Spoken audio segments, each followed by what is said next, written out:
In the middle of a lake, Kevin suddenly resurfaces and swims out as it's revealed he isn't from this reality. He walks down the road and activates a bracelet to jump into another world, desperate to find his wife. This all started over a decade ago. Kevin loses his job at the bank, so he goes to a bar to drink and forget. Here he's approached by Molly, who was dared by her friends to talk to him. It starts as a prank, but the two quickly hit it off and start dating, eventually getting married and having a child. Unfortunately, the couple loses their son and this puts lots of strain on their marriage. Kevin is stuck in a desk job he hates, and Molly has become an alcoholic. One day, Kevin's boss gets tired of Kevin's attitude and tells him to take the rest of the day off, throwing a hint that he may be fired soon. Then Kevin gets stuck in traffic and calls Molly, which ends up in another argument. While he's distracted, a vehicle hits Kevin's car and he passes out.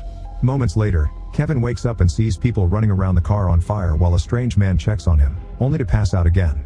A few more moments pass and this time Kevin wakes up in an alley with the same guy watching over him, who introduces himself as the benefactor. Kevin keeps on hearing a ringing in his ears, and when he stands up, he's so dizzy he almost falls. He's about to pass out again, so the benefactor punches him to snap him out of it. Once the ringing disappears, the benefactor says he has a job offer for Kevin, mentioning he may be unemployed soon. Kevin is creeped out by a stranger knowing this and tries to leave, but when he reaches the street, there isn't a single person or car around. Next, he thinks of calling Molly or the police, but the benefactor mentions it won't work and that this isn't the first time they've done this. Finally snapping, Kevin pushes the benefactor against the wall and demands to know where everyone went, but the benefactor says it's Kevin who has moved. Afterward, Kevin is dragged into a restaurant, where everyone including the owners and the waitress Tina seem to be scared of the benefactor. At that moment, Kevin realizes that the benefactor is actually Satan, and when Tina brings the food, the benefactor makes her sit next to him by threatening her with a knife. The benefactor explains how each choice we make creates countless realities where a different option was chosen and that his power is to shift people, meaning he sends them to other universes. In the case of Kevin, he's brought him to this place and in exchange he sent Molly a husband that actually cares. The Molly of this reality was also sent away after Kevin gifted her a special necklace. Kevin refuses to believe any of this and asks for proof, so the benefactor uses a bracelet to send Tina into another dimension. Her parents fall to their knees in grief as a shocked Kevin steps away from the table. The benefactor insists he has a job offer for Kevin. In every reality he has a shifter to do his devil work while he's universe jumping, and he wants Kevin to be one of them. In fact, the Kevins of other realities have already accepted, and they have everything they want in their lives, they only had to sell their souls. The benefactor even offers Kevin to give him back a perfect Molly, however Kevin responds by praying. At first the benefactor finds it amusing, mentioning how God won't ever care, but eventually he becomes angry at being ignored and disappears. Feeling lost and confused, Kevin apologizes to Tina's family and goes to the street, where he starts learning more about this reality. This version of society is living under a totalitarian regime, and officers wearing futuristic armor patrol the streets. When some cops see Kevin, he gets scared and runs away. Time starts to pass and Kevin has to adapt to this new society and learn its history. War and hate took over this society to the point of almost destroying the world. One day the shifters showed up, working in secret to get rid of anyone they considered problematic like politicians, pastors, and soldiers. Millions of people disappeared and peace was restored until the benefactor came to this world as well, and the few remaining leaders gave him control.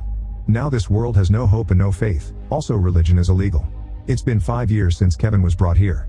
He's perpetually sick and known as the Kevin who refused, so he uses a fake name to work for a construction company.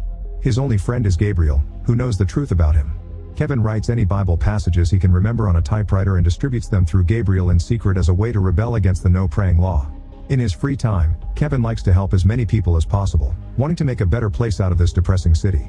Most of the world is destroyed by war and most people are poor while the benefactor's secret police rules the streets with brutality.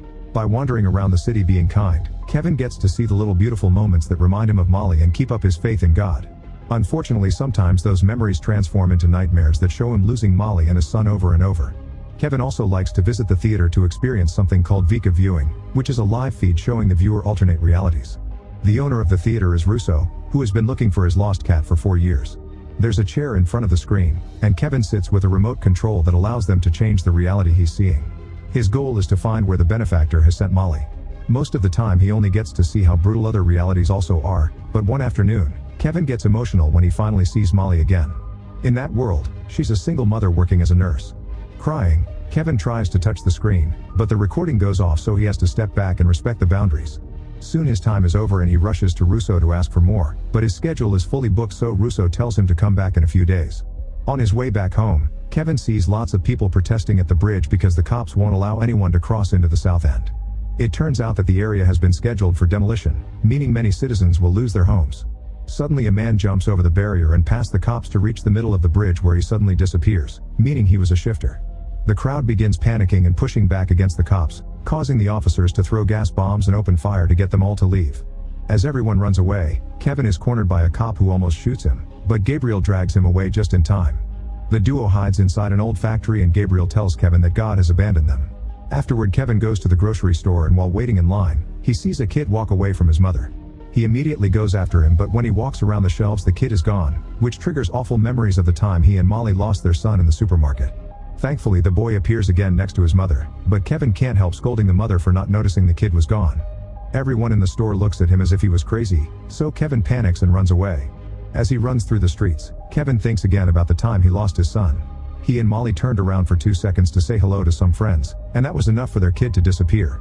They looked for him all over the building to no avail. Sometime later, the police informed the couple that they found the child's backpack but not him, so it was safe to assume he was dead. Afterward, Molly and Kevin fought all the time. Molly also drank a lot while Kevin escaped to a support group. One day he tried gifting Molly a necklace that said he lives as a symbol of hope, but Molly found it distasteful. She wanted Kevin to grieve with her and move on, but Kevin still thought there was a chance they could find their son. The ensuing argument caused them to separate. In the present, Kevin is grabbing some alcohol from a trash can when he's seen by his neighbor Rajit, who invites him to have dinner with his family. Kevin is having a very nice evening when suddenly Rajit reveals he knows Kevin's real name because he overheard Gabriel say it. Rajit also knows Kevin has been sharing Bible verses, so to thank him, he makes his girl sing a sweet little tune. Kevin is so touched by this ray of hope that he cries, and when Rajit asks him to teach the girls, Kevin immediately agrees. That evening, Kevin shares as many stories from the Bible as he can remember.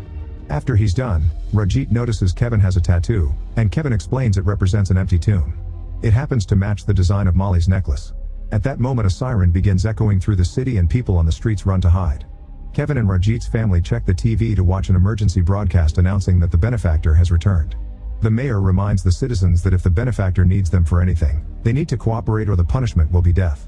Sometime later, Kevin returns to the theater and begins looking at the Mollys from different universes until he finds one wearing the necklace, meaning that's the one from his world who got shifted. An excited Kevin rushes to the control room to celebrate and ask for that universe's address code, and when Russo says he can't give it to him, Kevin gets rather aggressive. Russo immediately scolds him and explains he lost the connection when Kevin got off the chair, so he doesn't have the code. Kevin wants to try again, yet Russo refuses, saying that even if they managed to find the same Molly, which could take hours, the address is pointless if Kevin doesn't have the special bracelet, also known as Deviator. A desperate Kevin runs out until he finds Gabriel, dragging him into an alley to talk. Kevin wants Gabriel to get him a gun so he can go after the benefactor, but Gabriel reminds him weapons are illegal and trying to kill the devil is crazy. When Kevin gives him an envelope with more Bible stories and says these will be the last ones, Gabriel gives in and offers Kevin his own gun. The next day, Kevin tries to approach the area where the benefactor is visiting a restaurant to recruit his next shifter. The police have put up barriers on the streets, yet crowds are forming everywhere to see the benefactor, to the point some people get into fights over the closer spots.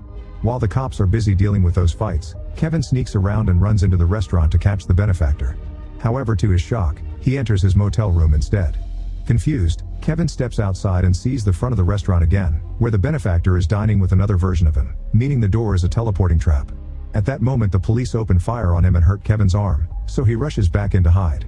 Whenever he peeks outside, he can see the cops waiting for him.